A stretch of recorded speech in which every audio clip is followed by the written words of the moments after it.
Gilgo Beach Murders. Part 2, The Long Hunt.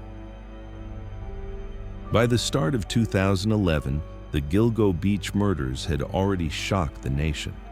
4 women discovered within days of each other, all discarded along a lonely stretch of road. But investigators feared the nightmare was only beginning. If 4 bodies had been found here, could there be more?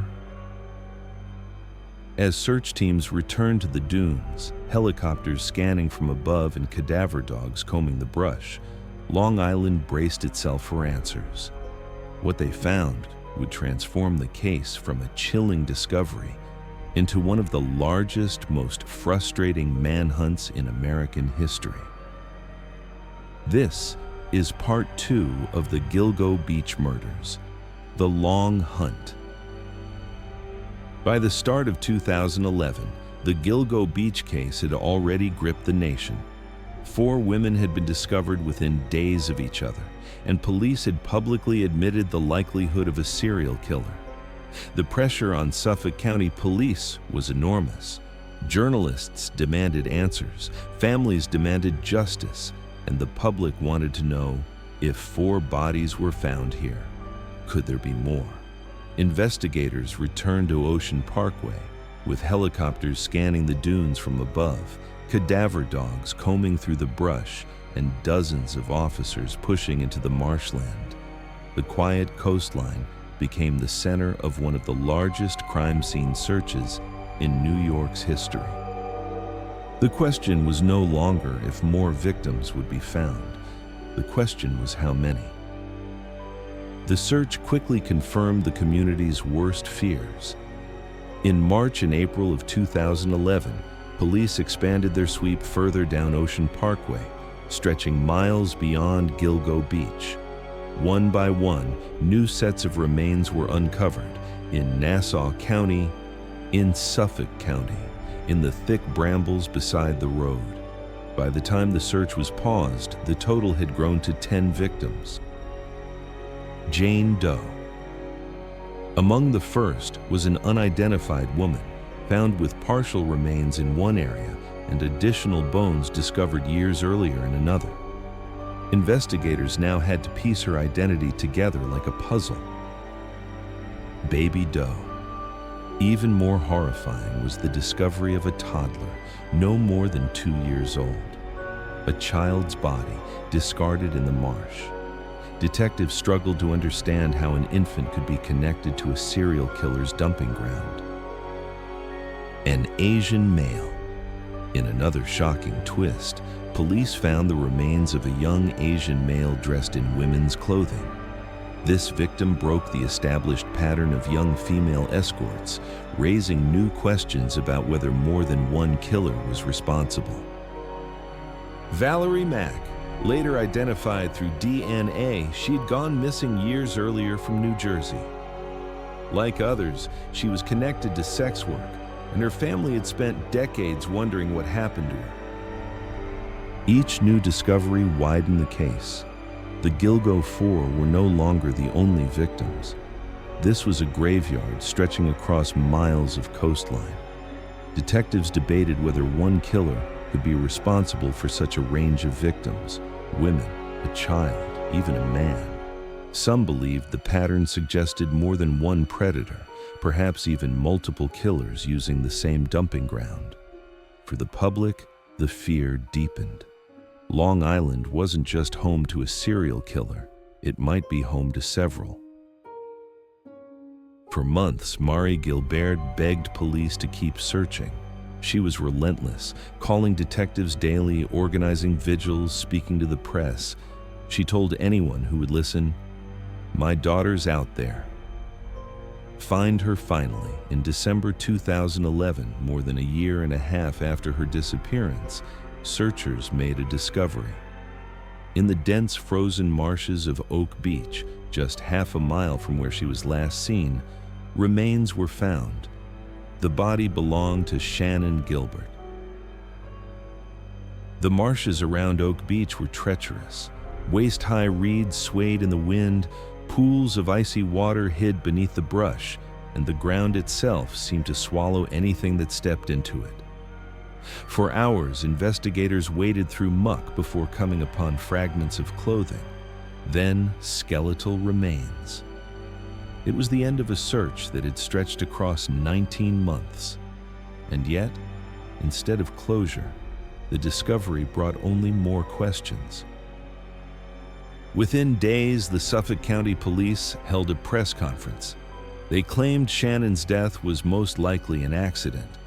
According to their theory, Shannan had run in a state of panic, fled into the marsh, and drowned. They insisted there was no evidence of foul play.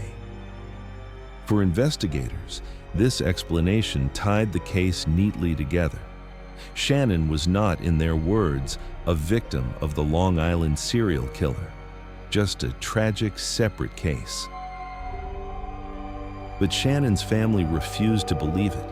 Her mother, Marie, was furious. She told reporters, "My daughter didn't just wander into a swamp and die, she was murdered, just like the others." To the Gilberts, the idea that Shannan's 23-minute 911 call, her desperate screams for help, could be explained away as panic was an insult. Mari accused the police of covering up the truth, of protecting someone in Oak Beach, of refusing to admit Shannan had been targeted by the same killer. Her sisters echoed her anger, standing before TV cameras holding Shannan's photo. They insisted she was the first victim, the key to unlocking the entire case. The discovery split the narrative in two. Police version: Shannan's death was an accident, unrelated to the Gilgo 4.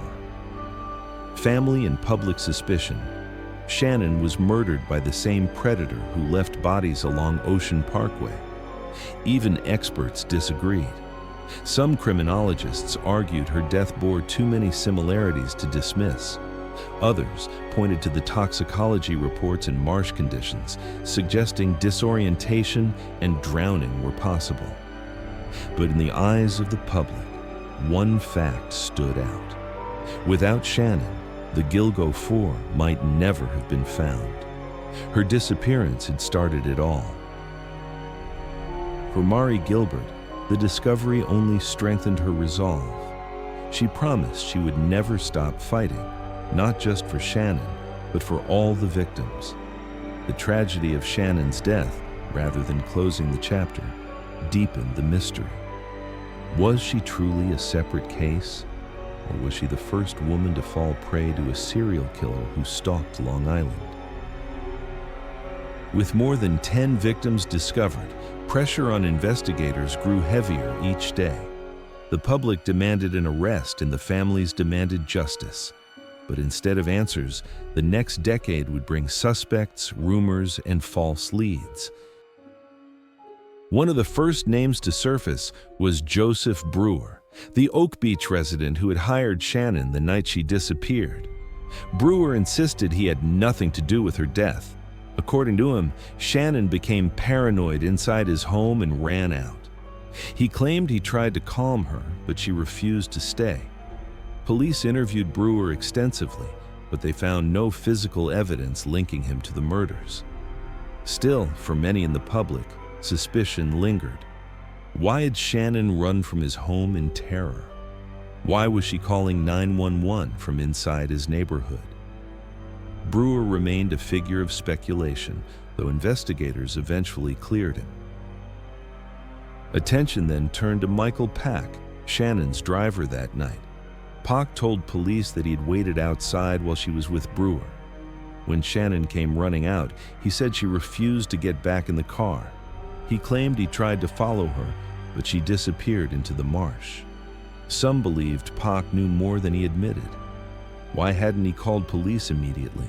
Why didn't he chase her harder? Was he complicit? Like Brewer, Pack was questioned repeatedly.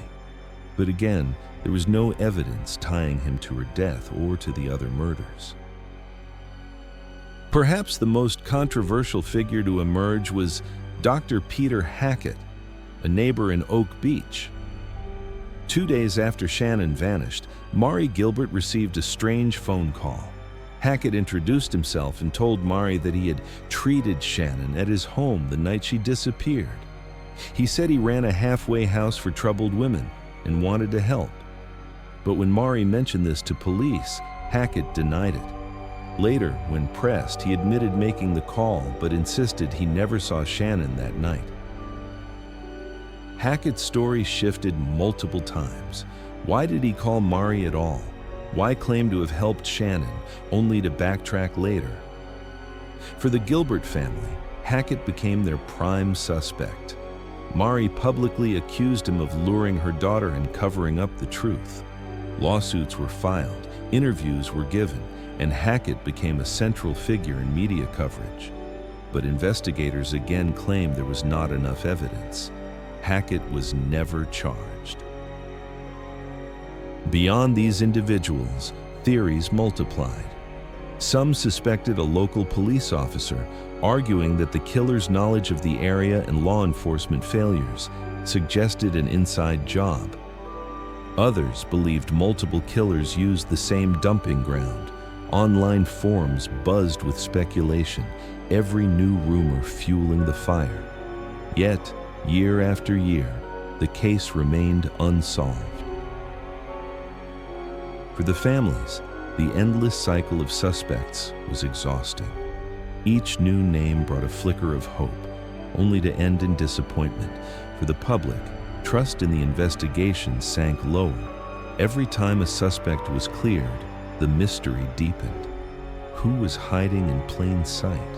And how could so many bodies be found with no arrests? As months turned into years, the Gilgo beach case grew colder. The number of victims had risen to more than 10. The media called it one of the largest unsolved serial murder cases in America. Families wanted answers, but instead of progress, they saw excuses. Local police, under fire. From the start, Suffolk County Police faced criticism for their handling of the case. Why hadn't they searched Ocean Parkway sooner when Shannan disappeared? Why had the bodies lain just yards from the road for so long? Why were the victims' families treated as though their loved ones mattered less because of their work? At press conferences, officials insisted they were doing everything they could. But behind the scenes, mistrust was growing. The case's scale was overwhelming. Multiple victims, years apart, and possibly more than one killer.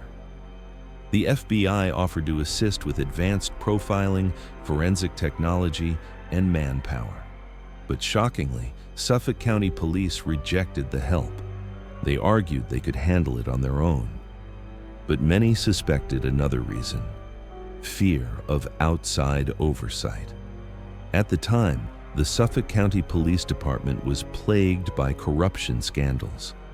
A former police chief would later go to prison for crimes unrelated to the case, but the shadow of misconduct hung over the entire department.